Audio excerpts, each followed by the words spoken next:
প্রধানমন্ত্রীর সঙ্গে ঢাকায় নিযুক্ত সৌদি আরবের রাষ্ট্রদূতের সাক্ষাৎ।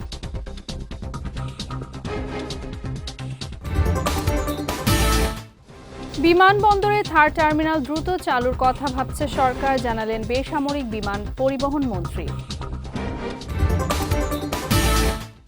এবং আগামী 12 মার্চ বসছে ত্রয়োদশ জাতীয় সংসদের প্রথম অধিবেশন, বললেন স্বরাষ্ট্রমন্ত্রী।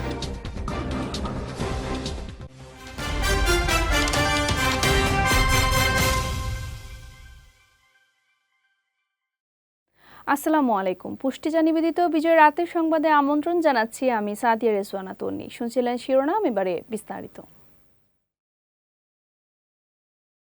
প্রধানমন্ত্রী তারেক রহমানের সঙ্গে সাক্ষাৎ করেছেন ঢাকায় নিযুক্ত সৌদি আরবের রাষ্ট্রদূত ডক্টর আবদুল্লাহ জাফর এইচ বিন আবিয়া। সকালে সচিবালয়ে মন্ত্রিপরিষদ বিভাগে এই সাক্ষাৎ অনুষ্ঠিত হয়। এই সময় সরকার গঠন ও দেশের প্রধানমন্ত্রী হওয়ায় তারেক রহমানকে শুভেচ্ছা জানান সৌদির রাষ্ট্রদূত। সৌদি যুবরাজ মোহাম্মদ বিন সালমানের পক্ষ থেকে প্রধানমন্ত্রীকে অভিনন্দন বার্তাও পৌঁছে দেন রাষ্ট্রদূত। সাক্ষাতে দুই দেশের স্বার্থ সংশ্লিষ্ট বিভিন্ন বিষয়ে আলোচনা করেন তারা। এছাড়া সৌদি আরব ও বাংলাদেশের মধ্যে বন্ধুত্বপূর্ণ সম্পর্ক, আর্থসামাজিক বিভিন্ন ইস্যুতে আলোচনা করেন প্রধানমন্ত্রী তারেক রহমান ও সৌদি রাষ্ট্রদূত। এর আগে সকাল 9টার দিকে সচিবালয়ে মন্ত্রিপরিষদ বিভাগে অফিস করতে আসেন তারেক রহমান। প্রধানমন্ত্রীকে স্বাগত জানান মুখ্য সচিব ABM আব্দুস সাত্তার। দ্রুত সময়ের মধ্যে হযরত শাহজালাল আন্তর্জাতিক বিমানবন্দরে থার্ড টার্মিনাল চালু করার কথা ভাবছে সরকার। প্রধানমন্ত্রীর সভাপতিত্বে থার্ড টার্মিনাল বিষয়ক সভা শেষে সরকারের এমন সিদ্ধান্তের কথা জানান বেসামরিক বিমান পরিবহন মন্ত্রী আফরোজা খানম রিতা। দুপুরে সচিবালয়ে প্রধানমন্ত্রীর বিশেষ সভাকক্ষে হযরত শাহজালাল আন্তর্জাতিক বিমানবন্দরে থার্ড টার্মিনাল বিষয়ে সভা অনুষ্ঠিত হয়। এতে সভাপতিত্ব করেন প্রধানমন্ত্রী তারেক রহমান। বৈঠকে থার্ড টার্মিনালের অগ্রগতি এবং কিভাবে দ্রুততম সময়ে চালু করা যায় সেটি নিয়ে আলোচনা করা হয়। বৈঠকে অর্থ ও পরিকল্পনা মন্ত্রী আমির খসরু মাহমুদ চৌধুরী, বেসামরিক বিমান পরিবহন ও পর্যটন মন্ত্রী আফরোজা খানম রিতা, প্রতিমন্ত্রী M রশিদুজ্জামান মিল্লাত, বেসামরিক বিমান চলাচল কর্তৃপক্ষের chairman air vice marshal Mohammad Mostafa Mahmud Siddique উপস্থিত ছিলেন। এছাড়া বাংলাদেশ উন্নয়ন কর্তৃপক্ষ বিডার নির্বাহী চেয়ারম্যান আশিক চৌধুরী ও বেসামরিক বিমান পরিবহন ও পর্যটন মন্ত্রণালয়ের সচিব নাসরিন জাহানও বৈঠকে অংশ নেন। এখন হলো যে আমাদের মাননীয় প্রধানমন্ত্রী চেষ্টা করছে এটাকে যাতে সামনে চালু করা যায় সে ব্যাপারে উনি চেষ্টা করছে। ত্রয়োদশ জাতীয় সংসদের প্রথম অধিবেশন বসছে আগামী 12 মার্চ। এই অধিবেশনে স্পিকার ও ডেপুটি স্পিকার নির্বাচন করা হবে। এছাড়া অন্তর্বর্তী সরকারের আমলে জারি করা অধ্যাদেশগুলো উত্থাপন করা হবে। একই সঙ্গে অধিবেশনে শোক প্রস্তাব ও রাষ্ট্রপতির ভাষণ হবে। আজ সচিবালয়ে প্রধানমন্ত্রী তারেক রহমানের সঙ্গে বৈঠক করে বেরিয়ে যাওয়ার সময় সাংবাদিকদের এসব তথ্য জানান স্বরাষ্ট্রমন্ত্রী সালাউদ্দিন আহমদ। আমরা জাতীয় সংসদের অধিবেশন আহ্বান নিয়ে কবে করা যায় আলোচনা করেছি। এটা নির্ধারণ হয়েছে যে রাষ্ট্রপতি অধিবেশন আহ্বানের যে প্রজ্ঞাপন সেটা যেদিন সেশন হবে তার 15 দিন আগে কমপক্ষে প্রজ্ঞাপন করতে হয়। তো এই সামারিটা জাতীয় সংসদ সচিবালয় থেকে মাননীয় প্রধানমন্ত্রীর দপ্তর হয়ে রাষ্ট্রপতির কাছে যাবে। তো মহামান্য রাষ্ট্রপতি সেটা অনুমোদন করে সংসদ অধিবেশন আহ্বান করবেন। সেই মতে প্রধানমন্ত্রীর পরামর্শ ক্রমেই সংসদ অধিবেশন আহ্বান করবেন রাষ্ট্রপতি। সেটা নির্ধারণ হয়েছে 12 তারিখে মার্চের সংসদ অধিবেশন আহ্বান করা হবে এবং সেই অধিবেশনে কি কি কর্মসূচি থাকবে, কার্যসূচি, অর্ডার অফ দি ডে, সে বিষয়ে আলোচনা হয়েছে। যেমন সেই অধিবেশনে স্পিকার, ডেপুটি স্পিকার নির্বাচিত হবে এবং ইন্টারিম গভর্নমেন্টের আমলে যে সমস্ত অধ্যাদেশ প্রণয়ন করা হয়েছে সেগুলো উপস্থাপন করা হবে, সুপ্রস্তাব হবে প্রথামাফিক এবং রাষ্ট্রপতির ভাষণ হবে। শিক্ষকদের 100% ঈদ বোনাসের দাবি পর্যালোচনা করা হবে বলে জানিয়েছেন শিক্ষামন্ত্রী আ.ন.ম এহসানুল হক মিলন। দুপুরে সচিবালয়ে এক ব্রিফিংয়ে তিনি জানান, এই বিষয়ে প্রধানমন্ত্রীর সঙ্গে আলোচনা করা হবে। শিক্ষামন্ত্রী বলেন, শিক্ষকদের দাবি দেওয়া নিয়ে মন্ত্রণালয়ে আসতে হবে না, সব সমস্যার সমাধান করা হবে বলে আশ্বাস দেন তিনি। এছাড়া সাধারণ শিক্ষা, ইংরেজি ও মাদ্রাসা শিক্ষা জাতীয়করণের বিষয়টিও পর্যালোচনা করা হবে বলে জানান শিক্ষামন্ত্রী। ব্রিফিংয়ে শিক্ষা প্রতিমন্ত্রী ববি হাজ্জাজ জানান, শিক্ষকদের সব দাবি মূল্যায়ন করা হবে, তবে হুটহাট করে কোনো সিদ্ধান্ত নেওয়া হবে না। ছিল 25%, 17 বছর পরে এই ইমিডিয়েট ব্যালেন্স সরকার আপনাদের 25 থেকে 50 করেছেন। আমাদের মাননীয় প্রতিমন্ত্রী সাহেব বললেন মনিটরিং বিষয়গুলো, বাজেট অ্যালোকেশনের বিষয় রয়েছে, এটা আমরা পর্যালোচনা করব। আপনাদের দাবি মাননীয় প্রধানমন্ত্রীর কাছে উত্থাপন করা হবে, যেহেতু এটা নতুন বাজেট না। তারপরে এই আপনার এগুলি ফাংশনাল করতে সময় লাগবে, তবুও আমরা আপনার প্রস্তাব মানে প্রধানমন্ত্রীর কাছে উত্থাপন করবো, দেখি আপনাদের জন্য খানিকটা কিছু করা যায় কিনা, সেই বিষয়ে আমরা আলোচনা করব। কিন্তু সংসদ নির্বাচনের দিন বিএনপি নেতাকর্মীদের উপর হামলার অভিযোগে জামায়াত জোটের প্রার্থী মামুনুল হককে প্রধান আসামি করে একাধিক মামলা করার কথা জানিয়েছেন শিক্ষা প্রতিমন্ত্রী ও ঢাকা ১৩ আসনের সংসদ সদস্য ববি হাজ্জাজ। সকালে রাজধানীর ধানমন্ডিতে একটি বেসরকারি হাসপাতালে চিকিৎসাধীন নেতাকর্মীদের দেখতে এসে একথা জানান ববি হাজ্জাজ। এই সময় তিনি অভিযোগ করেন, নির্বাচনের দিন একাধিক কেন্দ্রে প্রতিদ্বন্দ্বী প্রার্থী মামুনুল হক নিজে দাঁড়িয়ে থেকে হামলার নির্দেশ দিয়েছেন। হামলায় শতাধিক নেতাকর্মীকে হাসপাতালে চিকিৎসা নিতে হয়েছে এবং এখনও বেশ কয়েকজন ভর্তি আছে। এই সময় মোহাম্মদপুর ও আদাবর এলাকায় ছিনতাই, চাঁদাবাজি, কিশোর গ্যাংয়ের দৌরাত্ম্য বন্ধে কার্যকর উদ্যোগ নেওয়া হয়েছে বলেও জানান প্রতিমন্ত্রী। বলেন, দলীয় পরিচয়ে কাউকে চাঁদাবাজির সুযোগ দেবে না বিএনপি সরকার। এই যে হায়দার আলী সাহেবের পরিবার, হায়দার আলী সাহেব মৃত্যুর সাথে লড়াই করছেন, এই প্রত্যেকটা জিনিসের এখন আমরা আইনি মামলায় যাব।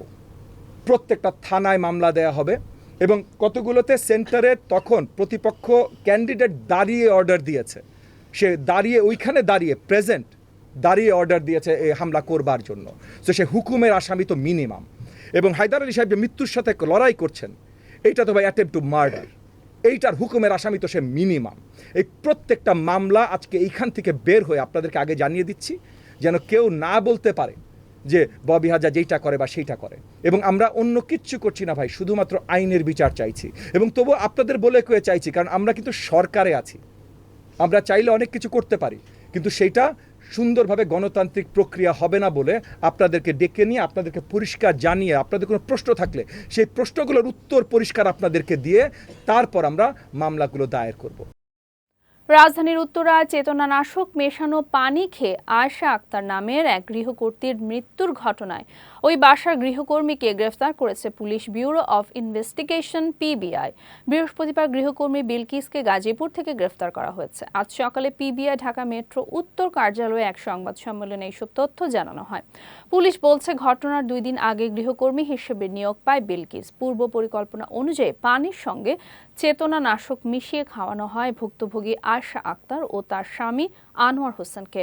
পরে স্বর্ণালংকার ও নগদ টাকা নিয়ে পালিয়ে যায় গৃহকর্মী। এই ঘটনায় ভুক্তভোগী আয়েশা আক্তারের ছোট ছেলে বাদী হয়ে উত্তরা পশ্চিম থানায় মামলা করেন। অভিযুক্ত বিলকিসের বিরুদ্ধে রাজধানীর বিভিন্ন থানায় 5টি মামলা রয়েছে বলে জানিয়েছে পুলিশ। পানির সাথে সে এই ট্যাবলেট গলিয়ে 10টা ট্যাবলেট গলিয়ে সে এগুলোকে গৃহকর্ত্রী এবং তার হাজব্যান্ডকে খাইয়েছে। এবং আমরা তার ব্যাগের ভিতর থেকে ওই ট্যাবলেটের স্ট্রিপটা পেয়েছি, খালি স্ট্রিপটা, এটা আমরা জব্দ করেছি, কারণ এটা একটা গুরুত্বপূর্ণ আলামত। আর যে বিষয়টা বললেন সেটা হলো, আমরা বিভিন্ন তদন্তের মাধ্যমে জানতে পেরেছি এই গৃহকর্মীর বিরুদ্ধে আরও 5টা সেম ধরনের মামলা রয়েছে। আমরা এই ঘটনায় 50,000 টাকা সে গোল্ড বিক্রি করেছে, সে স্বীকার করেছে এবং সেখান থেকে আমরা 6,500 টাকা তার ব্যাগে পাওয়া গেছিলো, বলছে অন্য টাকা পাওনাদারকে দিয়ে দিয়েছে, বাকি 6,300 টাকা আমরা উদ্ধার করেছি। এবারে পুষ্টি চিনি গুঁড়া চাল নিবেদিত জেলার সংবাদ।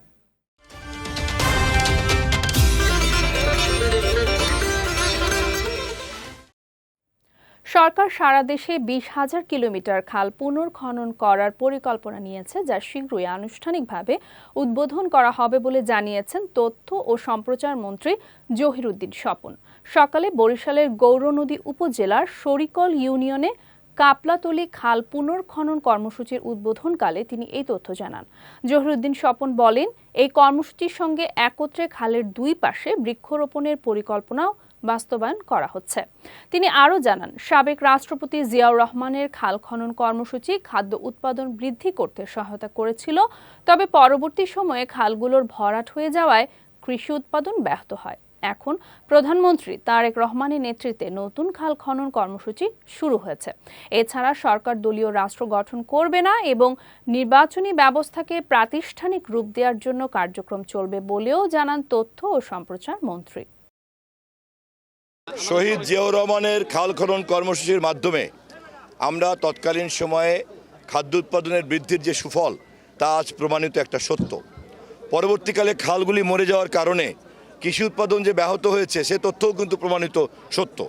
ফলে আমরা সেই ধারাবাহিকতাতেই আমরা তারেক রহমানের নেতৃত্বে খাল খনন কর্মসূচি শুরু করেছি, যা আজকে শুরু করলাম এখানে। যদিও এটা আমার নিজের এলাকায়, কিন্তু মন্ত্রী হিসাবে আমি এই কাজের প্রচারের দায়িত্ব সারা বাংলাদেশের। সরাসরি জোয়ার ভাটার নদীর পানি কৃষকের জমিতে পৌঁছে যাবে। যাচ্ছি পুষ্টি ড্রিঙ্কিং ওয়াটার নিবেদিত খেলার সংবাদে।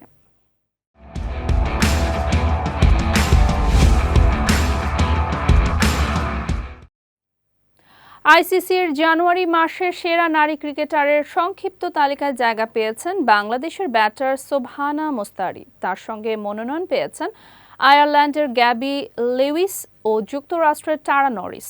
তিনজনই নারী টি-20 বিশ্বকাপ বাছাই পর্বের পারফরমেন্সের ভিত্তিতে নির্বাচিত হয়েছেন।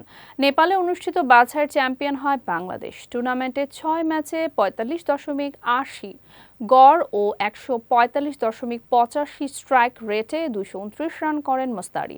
পাশাপাশি অফ স্পিনে একটি উইকেটও নেন 24 বছর বয়সী এই ক্রিকেটার। অন্যদিকে লুইস 6 ম্যাচে 251 রান করে দলকে বিশ্বকাপে তুলতে গুরুত্বপূর্ণ ভূমিকা রাখেন। এছাড়া নরিস বল হাতে 15 উইকেট নিয়ে আলোচনায় আসেন, যদিও তার দল মূল পর্বে উঠতে পারেনি। বড় পরাজয় দিয়ে নতুন মৌসুম শুরু করলো মেসির দল ইন্টার মায়ামি। বাংলাদেশ সময় আজ সকালে MLS এর নতুন মৌসুম উদ্বোধনী ম্যাচে লস অ্যাঞ্জেলেস এফসির কাছে 3-0 গোলের ব্যবধানে হেরেছে মায়ামি। এদিন ম্যাচের প্রথমার্ধে ডেভিড মার্টিনেজের গোলে এগিয়ে যাওয়ার পর দ্বিতীয়ার্ধে ড্যানিশ বওয়াঙ্গা ও নাথান অরদাজের গোলে বড় জয় নিশ্চিত হয় LAFCর।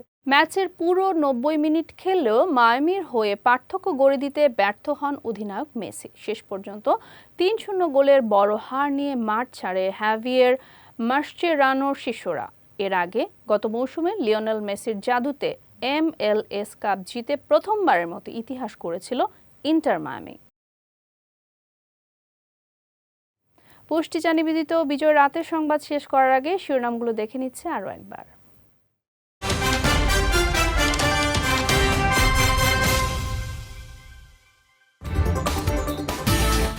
প্রধানমন্ত্রীর সঙ্গে ঢাকায় নিযুক্ত সৌদি আরবের রাষ্ট্রদূতের সাক্ষাৎ।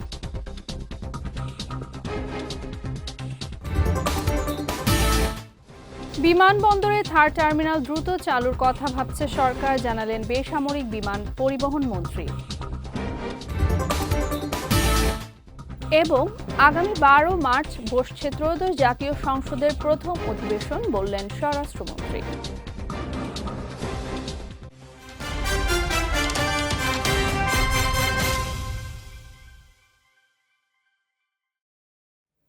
বিজয় রাতের সংবাদ শেষে আজকের মতো আমি সাদিয়া রেজওয়ানা তন্নি আপনাদের কাছ থেকে বিদায় নিচ্ছি। আগামীকাল একই সময়ে নতুন সব খবর দেখতে চোখ রাখুন বিজয় টিভিতে। এছাড়াও আজকের বিজয় রাতের সংবাদের ভিডিও দেখতে পারেন আমাদের ইউটিউব এবং ফেসবুক পেজে। আমাদের ইউটিউব হলো youtube.com/BJTV অফিসিয়াল এবং আমাদের ফেসবুক পেজ হলো facebook.com/BJTV Limited। এতক্ষণ সঙ্গে থাকার জন্য ধন্যবাদ সবাইকে।